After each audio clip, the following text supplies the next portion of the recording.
खबरनामे में एक बार फिर आपका खैर मकदम है। किसानों की तहरीक को एक साल मुकम्मल होने पर दिल्ली के वज़ीर आला अरविंद केजरीवाल ने असेंबली में मरकजी हुकूमत को आड़े हाथों लिया। उन्होंने इस तहरीक में शहीद होने वाले किसानों को खराज अक़ीदत पेश किया।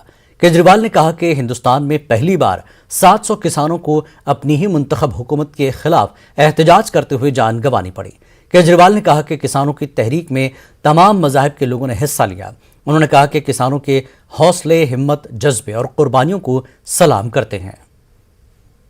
सबने दुआएं दी इसकी सफलता के लिए। सभी देशवासियों को मैं बधाई देना चाहता हूं। खासकर मैं पंजाब के किसानों को बधाई देना चाहता हूं क्योंकि उन लोगों ने इस पूरे आंदोलन की अगुवाई की, उन्होंने इस पूरे आंदोलन की लीडरशिप की।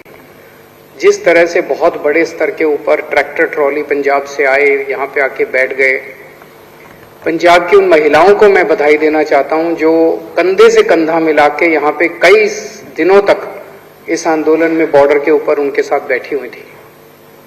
सर्दी में, गर्मी में कितनी बाधाएं आई इनको, कितनी इन्होंने तकलीफें सही।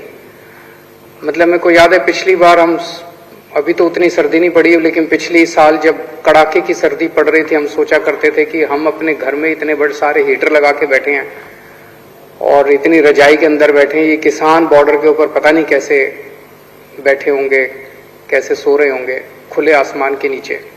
फिर गर्मी आई, डेंगू आया, कोरोना आया, सारी बाधाओं को दूर वो करते हुए अंत पंत में किसानों की जीत हुई। तीनों कानूनों को वापस लिया गया। मैं समझता हूं कि शायद ये इंसान के इतिहास में, दुनिया के इतिहास में सबसे लंबा आंदोलन था। एमएसपी की जो उनकी डिमांड है वो बिल्कुल जायज है। इसके ऊपर हमने भी बहुत अध्ययन किया है। ये राजनीतिक तौर पे नहीं, मुझे लगता है अगर एमएसपी लागू हो जाता है तो देश की एग्रीकल्चर सेक्टर को बहुत बड़ा फायदा होगा, पूरा का पूरा बदल सकता है।